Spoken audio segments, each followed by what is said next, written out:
शुभ प्रभात। मुझे ऐसा लगता था कि पाकिस्तान और बांग्लादेश के बारे में हमारे ऋषियों की जो वाणी थी वो सफल कैसे होगी जो उन्होंने बोला। तो वर्तमान की जो घटनाएं घट रही हैं ये उनकी वाणी को ही सच होने की दिशा में एक कदम है। जब भारत का विभाजन हुआ था तो उसी समय पर महर्षि अरविंद और उसी प्रकार के और ऐसे महानुभावों ने कहा था कि भारत के जो विभाजन हुए हैं बांग्लादेश और पाकिस्तान के रूप में, ये दोनों देश खत्म होकर ही रहेंगे, क्योंकि इनके बिना खत्म हुए इस एशिया के अंदर शांति हो नहीं सकती। तो मैं सोच रहा था होगा कैसे। तो मैं पिछले कुछ दिनों से जो घटना घट रही थी बांग्लादेश की, वो देखने के बाद मुझे ध्यान में आने लगा कि जो उन्होंने ऋषियों ने कहा था अब वो दिन आ गए हैं। यानी मात्र 2030 तक बांग्लादेश और पाकिस्तान नाम के जो राष्ट्र हैं, जो अभी देश बने हैं, ये संभवतः नहीं रहेंगे। उसका कारण है जिस प्रकार पाकिस्तान की अपनी वर्तमान स्थिति है, जब से पाकिस्तान के रूप में देश बना वहाँ इतनी ज़्यादा विद्वेष की अग्नि है। विद्वेष, घृणा, नफरत, और घृणा, नफरत, क्रोध, विद्वेष ये कभी भी जिंदगी को जीने के लिए प्रोत्साहित नहीं करता। अग्नि तो जलाती ही है, और उसी के कारण से जो बाहर के लोग हैं वो वहाँ उनको यूज करते हैं। चाइना है, अमेरिका है, ऐसे सभी लोग, तो क्योंकि भारत का ही तो एक पार्ट है ना, तो भारत को कमजोर करने के लिए भी वो उनको यूज करते हैं। और उन्हीं के मुल्ला मौलवियों को और बाकी लोगों को पैसे दे करके वो उन्हीं के देश के प्रति षड्यंत्र रचते हैं, जिसके कारण वहाँ की आम आवाम, जो आम जनता है, वो गरीबी से त्राहिमाम करने लगती है। पाकिस्तान का वर्तमान में यही हाल है। भुखमरी बहुत बड़ी है, वहाँ इतनी महंगाई है, जीवन जीना मुश्किल हो गया है, ऐसा है। बांग्लादेश अभी जो थोड़ा कुछ बचा हुआ था, बांग्लादेश में भी अभी जो ये सत्ता पलट हुआ, इसके कारण से सेना का साम्राज्य आया, और सेना का साम्राज्य आने के बाद वही विद्वेष की भावना, आगजनी, किसकी संपत्ति को आग लगा रहे हैं? अपनी ना। किसको नुकसान कर रहे हैं? अपने को ना। तो जो खुद होकर अपने घर को आग लगाए, उसको मारने के लिए दूसरे को बुलाने की जरूरत नहीं पड़ती, वो खुद ही मर जाता है। बांग्लादेश उसी रास्ते पर चल पड़ा है। आज बांग्लादेश जिस रास्ते पर चला है वो बहुत जल्दी भुखमरी और आप अंतर्द्वंद में ही मर जाएगा। लेकिन ये होने पर एक बहुत बड़ा संकट, कहते हैं त्रासदी, ये त्रासदी भी मिलती है। जब विभाजन हुआ था तब भी त्रासदी हुई थी, अनेक लोगों का नरसंहार हुआ था। फिर से जब ये व्यवस्था बन रहेगी उस समय पर फिर से त्रासदी होगी, और भारत को भी ऐसे त्रासदी के इन संकटों को झेलना ही पड़ेगा। क्यों? यह त्रासदी तो मानसिकता के कारण आती है, और यह मानसिकता केवल बांग्लादेश और पाकिस्तान की नहीं है।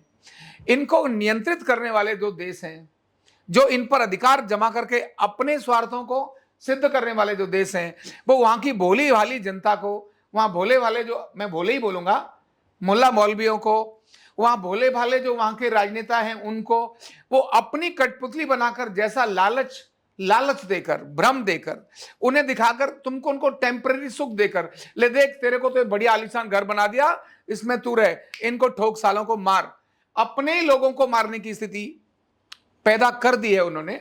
जो हो रहा है आज का नरसंहार यही तो है, और क्या है? यही तो है, बदले की आग ही तो है, विध्वंसी तो है। तो ये जो बड़ा संकट जो इस समय वहां पर है, इसकी आग भारत भी इससे अछूता रहेगा नहीं। क्यों? मानसिकता जो बांग्लादेश और पाकिस्तान में है, वो मानसिकता भारत में भी तो होगी। वो असामाजिक शक्तियां जो बांग्लादेश को और पाकिस्तान को डिस्टर्ब करने में लगी हैं, वो भारत को भी डिस्टर्ब करेंगी। तो इसीलिए भारत के अंदर भी ऐसी शक्तियां विध्वंस करने के लिए, विस्फोट करने के लिए, शरारत करने के लिए जागृत होंगी ही। इसलिए भारत के लोगों को भी इसके लिए सतर्क और सजग रहने की बहुत बड़ी आवश्यकता है, क्योंकि यह पड़ोसी नहीं, दूर बैठा व्यक्ति आपको रिमोट कंट्रोल से चलाए, ऐसी स्थितियां पैदा होंगी जो अभी बांग्लादेश के अंदर भी हो रही है।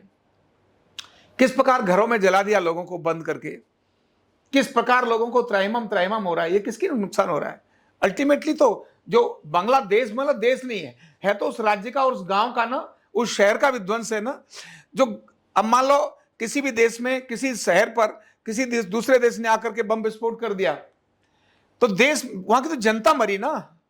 संकट तो जनता को आया जो वहां रहती है, जिसका वहां घर है, जो जिसको अपना आशियाना मानती है, वो खत्म हुआ ना। तो ऐसे में ये जो सोच थी वो आने वाले 10 वर्षों के अंदर, 10 वर्षों नहीं 2030 तक ही एक बहुत बड़ी त्रासदी के रूप में परिवर्तित होते हुए ये दोनों देशों का अपना अस्तित्व खत्म हो जाएगा। यही हमारे जो पूर्वज हैं, जो ऋषि हैं, उनकी यही भविष्यवाणी थी कि यह दोनों देश जो टेम्परेरी घृणा और द्वेष के आधार पर भारत का जो विभाजन हुआ था, यह पाकिस्तान और बांग्लादेश के नाम से जो देश बने थे, पूर्वी पाकिस्तान, पश्चिम पाकिस्तान, इनको खत्म होना ही है। इसमें हमको क्या करना है? तो हमें सजग और सतर्क रहने की आवश्यकता है। विदेशी धर्म, विदेशी शक्तियां अपने यहां भी डिस्टर्ब करने का प्रयास करेंगी, प्रयास नहीं करेंगी, करेंगी ही, उसमें कोई शक नहीं है कि नहीं करेंगी, क्योंकि तैयारी उनकी उसी प्रकार की है। ऐसे में भारत के लोगों को आंतरिक सावधानी रखते हुए, सहजता रखते हुए, भारत का कुछ नहीं होगा। इस सारी प्रक्रिया में भारत का कभी कुछ होगा ही नहीं, क्योंकि भारत तो ईश्वर द्वारा बनाया गया देश है। इसके दो पार्ट जो थे बांग्लादेश और पाकिस्तान के रूप में, जो रोगी हुए थे, वो फिर से अपने आप रिपेयर हो जाएंगे, अपने आप रिपेयर हो जाएंगे, खुद ही रिपेयर हो जाएंगे। वहां खुद ही तो मार रहे हैं लोगों को, खुद ही रिपेयर हो जाएंगे। तो ऐसा भारत के साथ, जो अभी वर्तमान में भारत है, इसके साथ नुकसान होने वाला, भारत खत्म हो जाएगा, ऐसा कुछ भी होने वाला नहीं। क्योंकि भारत तो प्रकृति प्रदत्त देश है, भारत की कल्चर ही ऐसी है, भारत की सोच ही ऐसी है। भारत किसी पर आक्रमण करके मारने का काम करने का भारत नहीं करता।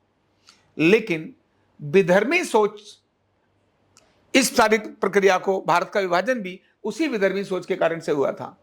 अंग्रेजों ने इस भारत का विभाजन किया था। तो सोच कराती है, भारत के लोगों को अपनी इस आंतरिक शक्ति को जगाना पड़ेगा और बाहर की जो सोच है उनको समझना पड़ेगा। उसके हिसाब से राजसत्ता को, ब्यूरोक्रेसी को और आम समाज को सजग होकर अपनी दिशा में बढ़ना पड़ेगा। ये निश्चित ही आने वाले केवल 10 वर्ष हमारे लिए एक बहुत बड़ी चुनौती है, लेकिन समस्या में संभावनाओं को तलाशना है, अपॉर्चुनिटी को देखना है, और भारत फिर से निकल कर आएगा ही, इसमें कोई संदेह की बात ही नहीं है। बहुत बहुत धन्यवाद।